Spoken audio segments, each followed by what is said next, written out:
નમસ્કાર, હું હર્ષ રાઠોડ કે ન્યૂઝમાં આપનું સ્વાગત છે। વિગતવાર સમાચાર જોતા પહેલા નજર કરીશું હેડલાઇન્સ પર। જાપાનની સંસદીય ચૂંટણીમાં પીએમ કુમિયો અને કિશિદાના ગઠબંધનને મળી બહુમતી।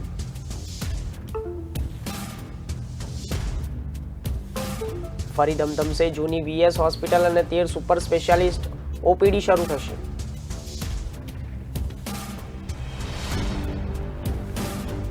નવોદય વિદ્યાલયના ધોરણ અને તેમાંથી તે 9ના પ્રવેશમાં છેલ્લી તારીખ લંબાવવામાં આવી છે। પાકિસ્તાન પર બોમ્બ ક્યારે ફોડશે ફડણવીસ પર પણ ઉદ્ધવનો ઠાકરે પલટવાર।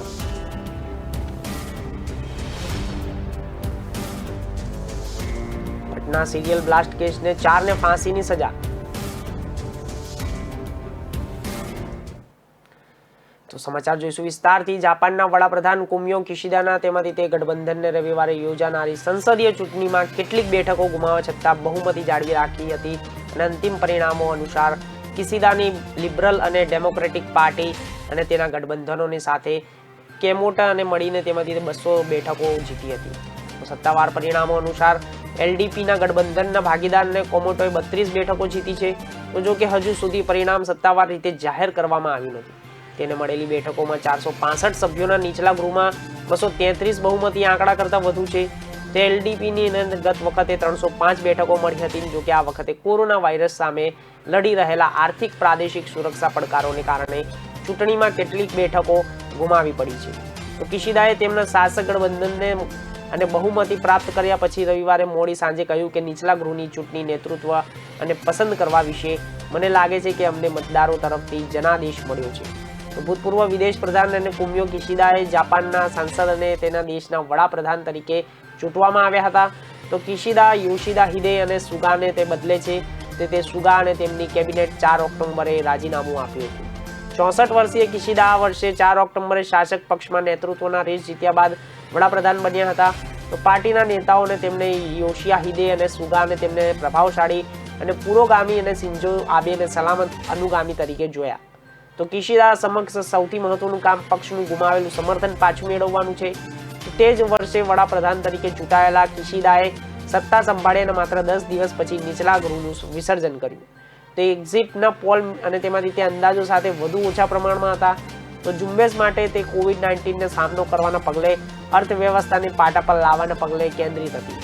તો ગઠબંધનના પક્ષોનું તેમાંથી બેઠક બહુમતી 233 વટવાઈ ગઈ અને જ્યારે તેનાથી પહેલાની 305 બેઠકો કરતાં ઓછી જીતવાની કિશિદાની સત્તા પર લાંબા ગાળાની પકડને અસર થઈ શકે છે। તો ગઠબંધનના 261 સંખ્યાને પણ પાર કરી ગયું છે। તો સંસદીય સમિતિ અને નિયંત્રિત કરવા અને કાયદા પસાર કરવા માટે જરૂરી છે।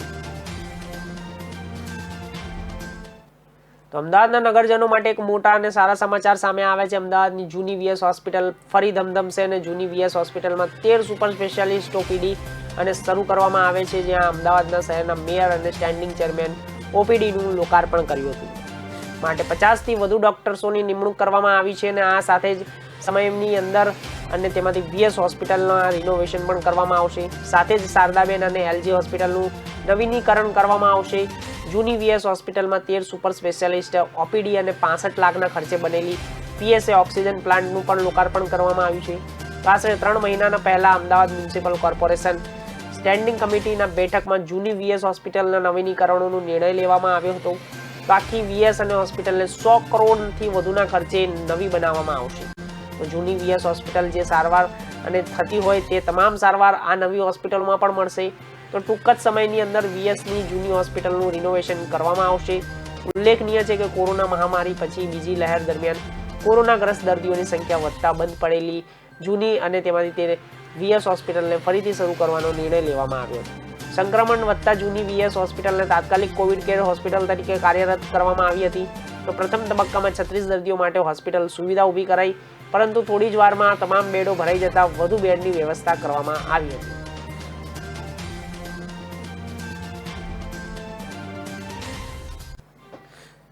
નવોદય વિદ્યાલય સમિતિના નવોદય વિદ્યાલયમાં ધોરણ 9ના પ્રવાસ માટે અને તેમાંથી તે એક લેવાતી જવાહર નવોદય વિદ્યાલયની પસંદગીની કસોટીના 2022માં નોંધણીની છેલ્લી તારીખ લંબાવી છે।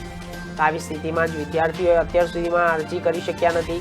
તો તો સત્તાવાર વેબસાઇટમાંથી તેમાંથી તે નવોદય અને તેમાંથી class.mind પર જઈને અરજી કરી શકે છે. તો તેમાંથી તે નવોદય વિદ્યાલયની સમિતિ NVS GNVST 2022 દ્વારા ધોરણ 9માં પ્રવેશ માટે જાહેર કરાયેલા કાર્યક્રમ મુજબ 9 એપ્રિલ 2022ના રોજ યોજાનાર NVS દ્વારા અને જુલાઈ 2021માં ધોરણ 9ની પ્રવેશ પરીક્ષાની તારીખ જાહેર કરવામાં આવી હતી. તો પ્રવેશ પરીક્ષા દેશભરમાં તમામ રાજ્યો અને કેન્દ્ર શાસિત પ્રદેશોની સુરક્ષાના તમામ સાવચેતીઓને સાથે કોવિડ પ્રોટોકોલને અનુસરી લેવામાં આવશે. તો ધોરણ 9ના અને તેમાંથી તે JNVSTના 2022 માટે અરજી કરવા માટે ઉમેદવારો દ્વારા બનાવેલા વિશેષ વેબસાઇટની મુલાકાત લેવાની જરૂર છે. તો જ્યારે આ પછી ઉમેદવારોની નોંધણી લિંક પર ક્લિક કરવાનું રહેશે. તો પછી પૂછવામાં આવેલી વિગતોને ભરીને ઉમેદવારો નોંધણી કરી શકે છે. તો આ પછી ઉમેદવારો તેમના યુઝર્સને નેમ અને પાસવર્ડની મદદથી લોગિન કરીને તેમની નોંધણી પૂર્ણ કરી શકે છે.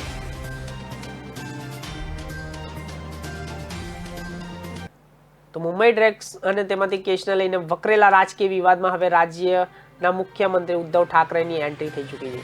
મુખ્યમંત્રી દેવેન્દ્ર ફડણવીસના દિવાળી પછી બોમ્બ ફોડવાની નિવેદનને લઈને તેમાંથી તે એક પલટવાર કર્યો છે. અને જ્યારે ઠાકરે કહ્યું કે કેટલાક લોકો દિવાળી પછી બોમ્બ ફોડવાના છે અને હું પ્રતીક્ષા જોઈ રહ્યો છું. તો પાકિસ્તાન પર બોમ્બ ક્યારે ફૂટવાનો છે અને ફોટોગ્રાફી અને રાજનીતિમાં અને તેમાં એક્સપોઝિંગ મહત્વપૂર્ણ રોલ ભજવે છે. તો ત્યારબાદ ડેવલપિંગ ખૂબ મહત્વપૂર્ણ હોય છે. અને જ્યારે મહારાષ્ટ્ર સરકારના મંત્રી નવાબ મલિકે બીજેપી નેતા દેવેન્દ્ર ફડણવીસ પર ગંભીર આરોપો લગાવ્યા હતા. તો મહારાષ્ટ્ર અને ગોવામાં ડ્રગ્સના કારોબારમાં દેવેન્દ્ર ફડણવીસના રક્ષણ હેઠળ થાય છે તેના પર દેવેન્દ્ર ફડણવીસ પલટવાર કરતા નવાબ મલિકના અંડરવર્લ્ડ સાથેના સંબંધો છે. તો તેના પુરાવા આપીશ. તેમણે પણ કહ્યું હતું કે નવાબ મલિકના આરોપ હાસ્યાસ્પદ છે. 4 વર્ષ પહેલા રિવર અને એન્થમ પર ટીમ આવી હતી અને ક્રિએટિવ ટીમના સભ્યને ફોટો પડાવ્યો હતો અને વ્યક્તિ જાણી જોઈને મારા ફોટા સાથે ટ્વીટ કર્યું અને તે કોઈ વ્યક્તિ સાથે ફોટા પડાવવાથી ડ્રગ્સ માફિયા બની જતો હોય છે. તો તેનો જમઈ ડ્રગ્સની સાથે પકડાયો હોય તો તેની પાર્ટી શું છે? તો અત્યારે તો નાનો બોમ્બ ફોડ્યો છે, દિવાળી બાદ મોટો બોમ્બ ફોડીશ. NIA કોટેના અને તેમાંથી પટનાના ગાંધીમાં મેદાનમાં તે 8 વર્ષ અગાઉ થયેલા સિરિયલ બોમ્બ વિસ્ફોટને અને કેસમાં 9 આતંકવાદીઓને દોષી જાહેર કર્યા છે. NIAના કોર્ટના વિશેષ ન્યાયાધીશ ગુરવિંદરસિંહ 4 આતંકવાદીઓને ફાંસીની સજા ફટકારી છે. તો જ્યારે બંને આજીવન કેદની સજા ફટકારવામાં આવી છે તો 2 દોષિત છે અને 10 વર્ષની એકને 7 વર્ષની સજા આપવામાં આવી છે. તો તત્કાલીન વડાપ્રધાન અને તેમાંથી ઉમેદવાર નરેન્દ્ર મોદીની હુંકારમાં રેલી બોમ્બ બ્લાસ્ટ સંદર્ભમાં જેલમાં બંધ 10માંથી 9 આતંકવાદીઓ 27 ઓક્ટોબરે દોષી ઠેરવવામાં આવ્યા છે. તો તેમાંથી NIAના કોર્ટના નિયમના અનુસાર હૈદર અલી ઉર્ફે બ્લેક બ્યુટી અને મોઝીબુલ્લા અંસારી અને ઇમ્તિયાઝ અંસારી ઉર્ફે અલમને ફાંસીની સજા ફટકારી છે. તો સાથે જ ઉમર સિદ્દીકી અને અઝરુદ્દીન ઉમર કેદની સજા આપી હતી. તો તમામ આતંકવાદીઓને IPCની કલમ 302, 21B, UPA અને તેમાંથી તે જેવી ગંભીર કલમો હેઠળ દોષી ઠેરવવામાં આવ્યું છે. NIAની વિશેષ PP અને લલિત પ્રસાદ સિન્હાએ બધા માટે ફાંસીની માંગ કરી હતી. તો આ ઉપરાંત કોર્ટે અહેમદ હુસૈનને, ફિરોઝ આલમને પણ ઉર્ફે પપ્પુને 10 વર્ષની, ઇખ્તિયાર આલમને 7 વર્ષની સજા ફટકારી છે. તો નોંધપાત્ર બાબત એ છે કે ઇખ્તિયાર અને તેમાંથી સજા 7 વર્ષ પૂર્ણ થઈ ગઈ છે. તો કોર્ટ કહ્યું છે કે તેમાં આતંકવાદીઓ નિર્ણય વિરુદ્ધ હાઈકોર્ટની અપીલ કરાવતી 30 દિવસની અંદર કરી લે, નહીં તો સજાનો આદેશ કન્ટિન્યુ કરવામાં આવશે.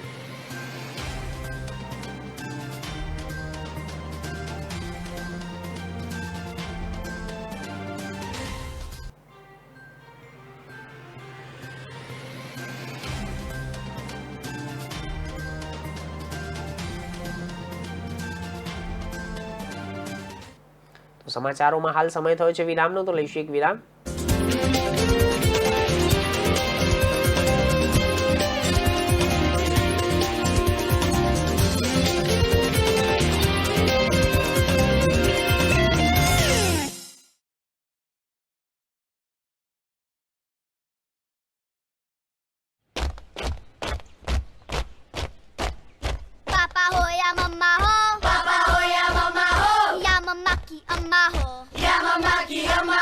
सबको हम सिखाएंगे, सबको हम सिखाएंगे, बिजली हम बचाएंगे, बिजली हम बचाएंगे. बत्ती पंखा गीजर हो, बत्ती पंखा गीजर हो, AC हो या हीटर हो, AC हो या हीटर हो, कभी न चालू छोड़ेंगे, कभी न चालू छोड़ेंगे. नेबर हो या टीचर हो, नेबर हो या टीचर हो, अकल से और मेहनत से, अकल से और मेहनत से, और पूरी हिम्मत से, और पूरी हिम्मत से, सबको हम सिखाएंगे,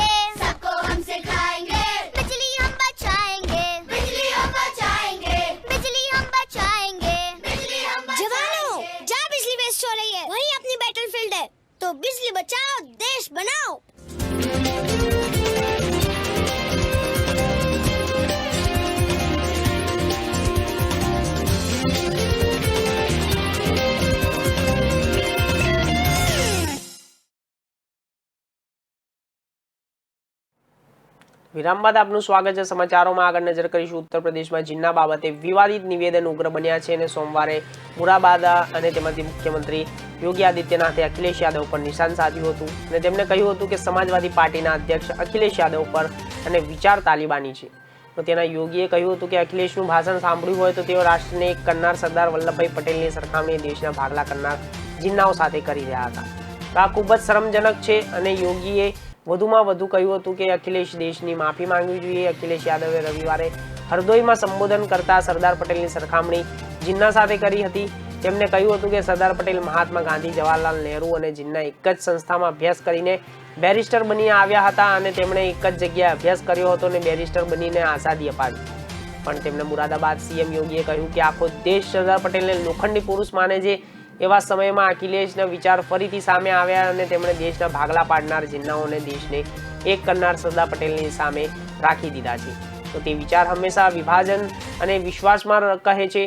તો તેમણે સમાજને જાતિના નામે વિભાજન કરવાનું કાવતરું કર્યું છે, પણ નિષ્ફળતા રહ્યા. તો તે હવે મહાપુરુષો સામે વિવાદિત નિવેદનનો ઉચ્ચારી આખા સમાજને અપમાનિત કરવાનો પ્રયાસ કરવામાં આવી રહ્યો છે. તો તેમને તો પહેલાથી જ સમાજને વિભાજિત કરવામાં નવરાશ મળતી ન હતી, તો હજુ પણ વિભાજન કરવાની તેમની પ્રવૃત્તિ બંધ નથી અને લોકો માનસિકતા અને સમાજને વિભાજન કરવાની સાથે જ લોકોની શરૂઆત સાથે તૃષ્ટિકરણ અને રાજનીતિ કરતા રહ્યા છે. તો સરદાર પટેલનું અપમાન દેશ ક્યારેય સ્વીકારશે નહીં અને રાજ્ય અને દેશની જનતા અખિલેશને ક્યારેય પણ સ્વીકારશે નહીં. નેશનલ સ્કિલ ડેવલપમેન્ટ અને કોર્પોરેશનના સહયોગને આયોજિત ઇન્ડિયાના તેમાંથી તે વેસ્ટર્ન રિજિયન સ્પર્ધાના વિજેતાઓને મુખ્યમંત્રી ભૂપેન્દ્ર પટેલે સન્માનિત કર્યા હતા. તો ઇન્ડિયા સ્કિલ્સ અને 2021ના પ્રાદેશિક સ્પર્ધામાં પશ્ચિમ ક્ષેત્રના ગુજરાત, ગોવા, મહારાષ્ટ્ર, મધ્યપ્રદેશ, રાજસ્થાન રાજ્યોના 230થી વધુ યુવા સ્પર્ધકો 38 કૌશલ્ય સ્પર્ધા અને કરી હતી. તો જેમાંથી 82 વિજેતાઓને ડિસેમ્બર 2021માં ઇન્ડિયાના સ્કિલ નેશનલ પ્રતિનિધિત્વ કરશે. તો મુખ્યમંત્રી ભૂપેન્દ્ર પટેલે આ સ્પર્ધાનું અને યુવા સ્પર્ધકોને પ્રેરણા આપતા કહ્યું કે હરેક વ્યક્તિમાં નાનપણથી જ કોઈને કોઈ સ્કિલ રહેલી જ હોય છે, તો તેને યોગ્ય નિખારવાની આપવાની જરૂરિયાત હોય છે. તો પ્રધાનમંત્રીના દ્રષ્ટિવંત અને નેતૃત્વમાં સ્કિલ ઇન્ડિયાથી થઈ છે. તો તેણે ઉમેર્યું કે ડિગ્રી ઓફ વર્કરથી અને તેમાંથી હાથને કામ હરેક કામનું સન્માન મળે. જ્યારે તેમાંથી પ્રધાનમંત્રી નયા ભારત, આત્મનિર્ભર ભારતના નિર્માણ માટે સંકલ્પબદ્ધ છે. ભૂપેન્દ્ર પટેલે કહ્યું કે આવી સ્પર્ધાઓ માત્ર કોમ્પિટિશન જ નથી, પરંતુ વિશ્વ સમક્ષ આપણી યુવા શક્તિ ગ્લોબલ યુથ બનીને ઉભરી આવે છે. તો આ વિશ્વને જે ભાષા સમજે તે ભાષામાં સંવાદ કરી શકે તેવું પ્લેટફોર્મ પૂરું પાડે છે. તો મુખ્યમંત્રીએ યુવા શક્તિને દેશના રાષ્ટ્રીય હિત ઉપયોગી કર્યો અને તે આત્મનિર્ભર સ્વાભિમાનની ભારત બનવાની યોગદાન આપવા માટે પ્રેરણા આપી. તેમણે આ અંગે કહ્યું કે આપણે જ્યાં હોઈએ ત્યાં દેશના હિતનું એકાદ પણ કામ કરીએ તો પાણી બચાવીએ, વીજળી બચાવીએ, પર્યાવરણ જાળવી રાખીએ. આ પ્રકારે દેશની સેવા રાષ્ટ્રીય હિત જ છે. ભૂપેન્દ્ર પટેલે યુવામાં રહેલી સ્કિલને સ્ટાર્ટઅપ ઇનોવેશન યોગ્ય મંચ તથા તક આપવા રાજ્ય સરકારને સ્કિલ યુનિવર્સિટી સ્ટાર્ટઅપ ઇનોવેશન વ્યાપ વધુ વિસ્તારવો જોઈએ તેવું આયોજન કરી રહ્યા છે, તેની પણ ભૂમિકા આપી હતી. તો તેમણે આત્મનિર્ભર ભારત માટે અને ગુજરાતનો સંકલ્પ સિદ્ધ કરવા આ તકે આહવાન કર્યું હતું અને મુખ્યમંત્રી વિજેતા થયેલા સ્પર્ધાને સહભાગી થયેલા અને સૌ યુવાનોએ ઉજ્જવળ ભાવિને શુભેચ્છાઓ પાઠવી હતી.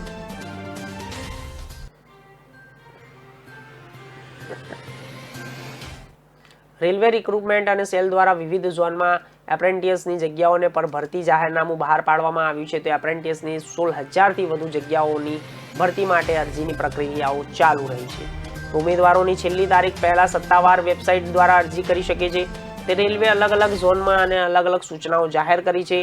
રેલવે રિક્રુટમેન્ટ સેલ દ્વારા દક્ષિણ મધ્ય રેલવે, પૂર્વ અને રેલવે પશ્ચિમ મધ્ય રેલવે સહિત વિવિધ ઝોનમાં એપ્રેન્ટિસની જગ્યાઓમાં ભરતી હાથ ધરવામાં આવી છે. આ જગ્યાઓ માટે અરજીની પ્રક્રિયા ચાલી રહી છે અને વિવિધ ઝોનમાં કુલ 16,510 જગ્યાઓ પર ભરતી કરવામાં આવી છે. તો દક્ષિણ મધ્ય રેલવે દ્વારા એપ્રેન્ટિસની જગ્યાઓ પર ભરતી હાથ ધરવામાં આવી છે. તો આ જગ્યાઓ માટે અરજીની પ્રક્રિયા 4 ઓક્ટોબર 2021થી શરૂ થઈ ગઈ છે. તો ઉમેદવારો સત્તાવાર રીતે વેબસાઇટ અને scr.indiarailways.government.in દ્વારા 3 નવેમ્બર સુધી 2021 સુધી અરજી કરી શકે છે. તો જાહેર કરાયેલા નોટિફિકેશન અને કુલ 4103 જગ્યાઓ પર ભરતી કરવામાં આવશે. ઉમેદવારો સત્તાવાર વેબસાઇટ પર જારી કરાયેલા સૂચનાને પણ સંપૂર્ણ રીતે વાંચીને પોસ્ટ અરજી કરી શકે છે.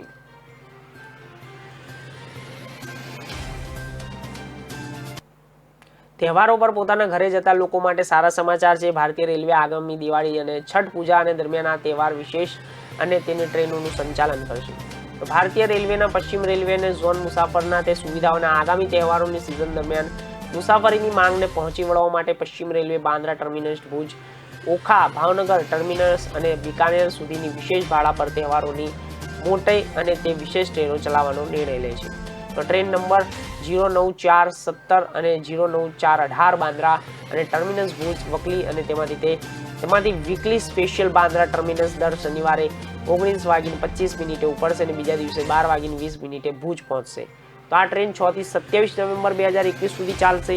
તો એ જ રીતે train number 09418 Bhuj Bandra terminus weekly અને સ્પેશિયલ દર અને તેમાંથી શુક્રવારે ભુજથી 23:30 ઉપડશે અને બીજા દિવસે 15:40 બાંદ્રા ટર્મિનસ પહોંચશે. તો આ ટ્રેન 5 થી 26 નવેમ્બર 2021 સુધી ચાલશે. તો માર્ગમાં આ ટ્રેન બંને દિશાઓમાં બોરીવલી, વાપી, સુરત, વડોદરા, અમદાવાદ, વિરમગામ, ધાંગધ્રા અને સામખિયાળી અને ગાંધીધામ સ્ટેશન પર ઊભી રહેશે. તો આ ટ્રેનમાં એસી 2 ટાયર, એસી 3 ટાયર એસી, સ્લીપર કોચ અને તેમાંથી તે સેકન્ડ ક્લાસ સિટિંગ કોચ પણ હશે. દેશમાં કોરોનાના સામે રસીકરણના વેક્સિનેશનનું અભિયાન પૂરજોશમાં ચાલી રહ્યું છે. તો થોડા સમય પહેલા જ દેશમાં કોરોનાના રસીકરણનો આંકડો 100 કરોડને પાર કરી ગયો છે. તો ત્યારબાદ વધુને વધુ લોકોને રસી આપવાની પ્રક્રિયા સતત ચાલી રહી છે.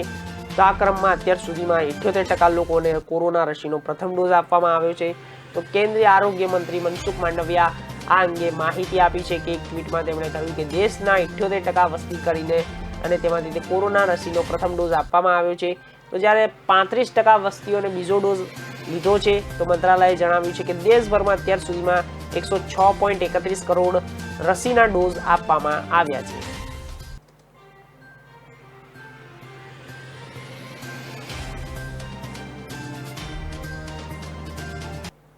તો સમાચારોમાં હાલ સમય થયો છે વિરામનો, તો લઈશું એક વિરામ.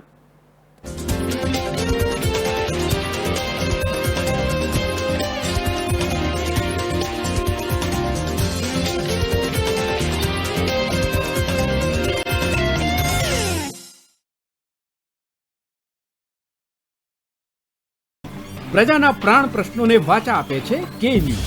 વાત ગામડાની હોય કે ખેડૂતના ખેતરની, કૃષિ બજારની હોય કે મોંઘવારીના માર્ગની, મહિલાની મૂંઝવણ હોય કે નાના વેપારીના મનની ગૂંચવણ, વિદ્યાર્થીની વાત, પ્રજાને મૂંઝવતી તમામ વાત એટલે જનતાની વાત.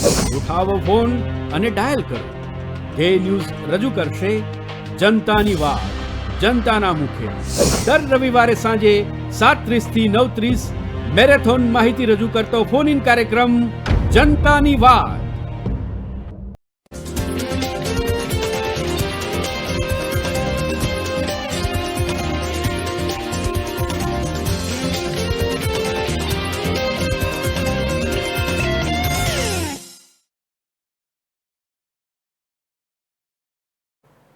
તો વિરામ બાદ આપનું સ્વાગત છે. સમાચારોમાં આગળ નજર કરીશું તહેવારો સમયે ધાર્મિક સ્થાનોમાં અને મહિમા હિન્દુ ધર્મમાં દર્શાવવામાં આવ્યો છે. અને આ તહેવારોના ટાણે સ્કૂલ, ઓફિસોને રજા હોવાના કારણે લોકો પણ દર્શન કરવા જવાનું પ્લાનિંગ કરતા હોય છે. તેથી મંદિરોમાં ભીડ વધી જતી હોય છે.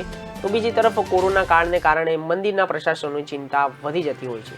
તો માટે તહેવારોના સમયે મંદિરોમાં ભક્તોની ભીડ વધે નહીં, શાંતિથી દર્શન થાય તે માટે મંદિરોમાં દર્શન, આરતી અને વિવિધ પૂજનોનો સમયમાં ફેરફાર કરવામાં આવતો હોય છે. તો આગામી દિવાળીના તહેવારોને લઈ અંબાજી મંદિર સમયમાં ફેરફાર કરવામાં આવ્યો છે. તો બેસતા વર્ષથી લાભ પાંચમ સુધી મંદિરના ટાઈમ ટેબલમાં સુધારો કરવામાં આવ્યો છે. બેસતા વર્ષ એટલે કે 5 નવેમ્બરના દિવસે ભક્તો સવારે 6 થી 6:30 સુધી આરતીનો લાભ લઈ શકશે. તો ત્યારબાદ 6:30 થી 10:45 વાગ્યા સુધી દર્શનનો લાભ લઈ શકશે. તો બપોરે 12 થી 12:30 સુધી રાજભોગ આરતી અને અન્નકૂટના દર્શન કરી શકશે. આ ઉપરાંત સંધ્યા આરતી અને સાંજે 6:30 વાગે થશે અને રાત્રે 11 વાગે મંદિર બંધ થશે. તેમજ તારીખ 6 નવેમ્બરથી 9 નવેમ્બર સુધી સવારે 6:30 વાગે મંગળા આરતીનો લાભ લઈ શકશે. તેમજ 12 વાગે રાજભોગના દર્શન કરી શકશે. અને આ દિવસો દરમિયાન રાત્રે 11 વાગ્યા સુધી મંદિર ભક્તો માટે ખુલ્લું રહેશે.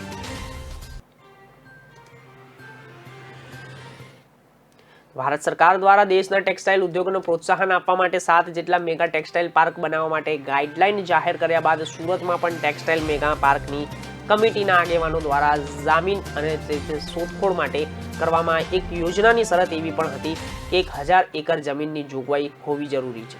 તો ટેક્સટાઇલ પાર્કના કમિટીના આગેવાનો દ્વારા ઓલપાડના મુળદ, નવસારી, વાસી, બોરસી, સચિન જીઆઈડીસીના નજીક આવેલા ઉંબર અને તલંગપુર તેમજ હાંસોટ તાલુકાના વલમેશ્વર પાસે જમીનનું નિરીક્ષણ કરવામાં આવ્યું.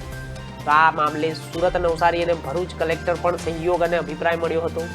તો તેમાંથી તે જગ્યા સ્થળ પર વિઝિટ કરવામાં આવી છે અને 4 વિસ્તારની જમીનો CRZ લાગુ પડે છે. કેમ કે તે બાબતે તપાસ કરવામાં આવી રહી છે કે મેગા ટેક્સટાઇલ અને પાર્કની કમિટીના આગેવાન BS અગ્રવાલે જણાવ્યું કે 3 જિલ્લામાં લગભગ 4 જગ્યાએ 1000 એકર જમીન મળી રહે તેવું છે. જો સચિન જીઆઈડીસીના નજીક ઉંબર, તલંગપુર અને અથવા તો તે ઓલપાડના મુળુંદ અને તેમાંથી જમીન મળી રહેતી હોય તો CRZ ની સમસ્યા ન આવતી હોય તો ટેક્સટાઇલ સિટીની નજીક આ 2 વિસ્તારોમાં મેગા ટેક્સટાઇલ પાર્ક લાવી શકાય. તેમજ તેનાથી સ્થાનિક લોકોને રોજગારી પણ મળી શકશે. ઉપરાંત શહેર અને તેમાંથી સરકારના અભાવના ઉભરાટના તેમાંથી તે જોડતા બ્રિજનું જાહેરાત કરી છે. તો તેના જ પ્રમાણે નવસારી, જલાલપોર તાલુકાના વાસી, બોરસી વિસ્તારમાં 1000 એકર જમીન ઉપલબ્ધ થઈ શકે તેમ છે. તો મેગા ટેક્સટાઇલ પાર્કના નિર્માણને 40 લાખ ચોરસ મીટર જમીનની જરૂરિયાત રહેલી છે. તો કમિટી સરકારને PP ધોરણે નિર્માણ કરી આપવા માટે અપીલ કરી છે. તો લોકેશન શોધવામાં આવ્યા હતા અને તેમ દરમિયાન દરિયાઈ વિસ્તારના નજીક છે અને તેમાંથી તે આ રીતે નજીક હોવાને એરપોર્ટની સુવિધા પણ મળી શકે તેમ છે. શિવરાજના મંત્રી ગોવિંદસિંહ રાજપૂતે હળવા અંદાજમાં પોતાના પત્નીના રહસ્યો મંચ પર ખોલ્યા હતા અને તેમણે કહ્યું કે મારી પત્ની મારા ખિસ્સામાંથી પૈસા ચોરી લે છે અને મને ખબર પણ હોતી નથી. અને તેમણે સ્વસહાય જૂથ બેંક લોન વિતરણ કાર્યક્રમમાં ભાગ લીધાની સાથે ભવનમાં એક બેઠા વાત કરી હતી. તો પરિવહન મંત્રીએ કહ્યું કે મહિલાઓનો સમૂહને લઈને ગંભીર નહોતી, પરંતુ જેમ જેમ તેમને લાભ થવા લાગ્યા તેમ તેમ તેઓ સક્રિયતા દેખાડતા અને તેમાંથી તે પતિને બહારથી પૈસા ખર્ચ કરીને ઘરે આવે છે. તો આ મહિલાઓ પૈસા કમાઈને તેને જોડી રહી છે. તો મહિલાઓ પહેલેથી જ પૈસા ભેગા કરવાની ટેવ છે. જ્યારે સ્ત્રીઓ સ્વસહાય જૂથ મારફતે પૈસા કમાતી ન હતી ત્યારે તેઓ તેમના પતિના ખિસ્સામાંથી પૈસા ચોરી લેતી અને તેઓ કરતા નથી. તો હવે તેમની મહિલાઓની સાથે માત્ર તેમના વિશેષ જ વાત કરી રહ્યો નથી, મારી પત્ની પણ મારા ખિસ્સામાંથી પૈસા કાઢી લે છે. તે સમારોહ દરમિયાન હાજર મહિલાઓ બાકીના લોકો હસી પડે છે. તો તેમણે કહ્યું કે સામાન્ય રીતે પતિઓ ખિસ્સામાંથી પૈસા કાઢી લેતા અને તેમાંથી તે મહિલાઓના તેનો લાભ લે છે. તેમાંથી 200-500 રૂપિયા હોય તો તેમાંથી ઉપાડી લે અને કોઈને ખબર પણ પડતી નથી. પરંતુ મહિલાઓ તે પૈસા બચાવે છે, તેમના પરિવારમાં ખર્ચ કરે છે. અને તેમણે કહ્યું કે સરકાર સ્વસહાય જૂથના કરોડો રૂપિયા આપી રહી છે, જેનાથી મહિલાઓ આત્મનિર્ભર બની રહી છે. અને તેમણે કહ્યું કે મહિલાઓ પૈસા કમાય છે અને કેવી રીતે બચત કરવી તે જાણે છે. તો તેમની બચત પરિવારની જરૂરિયાતોને પહોંચી વળવા માટે છે. તો કોવિડના સમયગાળા દરમિયાન તેમણે તેમના વિસ્તારની સેલ્ફ હેલ્પ ગ્રુપની મહિલાને સેનેટાઈઝર બનાવવા માટે 3 લાખ રૂપિયા આપ્યા હતા. તો તે મહિલાએ 3 લાખ એટલા સેનેટાઈઝર બનાવી દીધા કે જે બજારમાં 10 લાખમાં મળે છે. પેટ્રોલ ડીઝલના ભાવ સોમવારે ફરી 35 પૈસા પ્રતિ લીટર વધી ગયા અને તેમાંથી તે એક મહિના પેટ્રોલના ભાવ 7.45 રૂપિયા પ્રતિ લીટર વધી ગયા છે. અને તેમાંથી તે 28 સપ્ટેમ્બરથી અત્યાર સુધીમાં કંપનીના 26 વખત પેટ્રોલ ડીઝલના ભાવ વધારી ચૂકી છે. તો હવે દિલ્હીમાં પણ પેટ્રોલના 109.34 પ્રતિ લીટર પહોંચી ગયો છે. તો જો કે રાજસ્થાનના ગંગાનગરના પેટ્રોલમાં 121.52 લીટર, ડીઝલ 122 અને તેમાંથી તે વેચાઈ રહ્યું છે. તે એક વર્ષમાં ઓઇલ કંપની અને પેટ્રોલના ભાવ લીટરે 28 રૂપિયાનો વધારો કરી ચૂકી છે. તો સુપ્રીમ કોર્ટે સોમવારે સ્પષ્ટ કર્યું હતું કે પ્રીમિયમની ચૂકવણી નહીં થઈ હોય તો તેમાંથી પોલિસી અને લિપ્સ થઈ જવા વીમા કંપનીની ક્લેમ નામંજૂર કરી શકે છે. તો આ સાથે જ સર્વોચ્ચ અદાલતે જણાવ્યું કે ઇન્સ્યોરન્સ પોલિસીની શરતોનું કડકાઈથી અર્થઘટન કરવું પડશે. માર્ગ અકસ્માત અને લગતા એક કેસમાં national consumer dispute central commissioner અને તેમાંથી આદેશ કરતા રબતાલ અને ઠેરવતા સુપ્રીમ કોર્ટને આ નિરીક્ષણ રજૂ કર્યા હતા. આ સુપ્રીમ કોર્ટના જસ્ટિસ સંજીવ ખન્ના અને જસ્ટિસ બેલા ત્રિવેદીના વડપણ હેઠળની બેન્ચે જણાવ્યું હતું કે વીમાના કરારનું વીમા ધારક દ્વારા યોગ્ય પાલન થાય એ હિતાવહ છે. તો તેથી આ કરારની અને તેની શરતોનું અર્થઘટન મરજી પ્રમાણે કરી શકાય નહીં. LIC દ્વારા NCDRCના ચુકાદાને સુપ્રીમ કોર્ટે પડકારવામાં આવ્યો હતો. આ કેસમાં NCDRCના રાજ્યના ગ્રાહક સુરક્ષા ફોરમને ચુકાદાને ફેરવી તોડ્યો હતો. અને જ્યારે પ્રસ્તુત કેસમાં એક મહિલા પતિએ જીવન સુરક્ષા યોજના હેઠળ LIC પાસેથી લાઈફ ઇન્સ્યોરન્સ પોલિસી ખરીદી હતી. તો આ પોલિસી 3.75 લાખ રૂપિયાની હતી અને જ્યારે પોલિસીનું પ્રીમિયમ દર 6 મહિને ભરવાનું હતું પણ વીમા ધારકના દ્વારા પ્રીમિયમની ચૂકવણી કરાઈ નહોતી. તો 2012થી 6 6 માર્ચે થયેલા અકસ્માતમાં વીમા ધારકોનું મોત નીપજ્યું હતું. તો મૃત્યુ બાદ વીમાના ધારકોના પત્નીએ LIC સમક્ષ ક્લેમ કર્યો હતો. તો હાલ સમાચારોમાં બસ આટલું જ. વધુ સમાચારને માહિતી માટે જોતા રહો કે ન્યૂઝ. નમસ્કાર.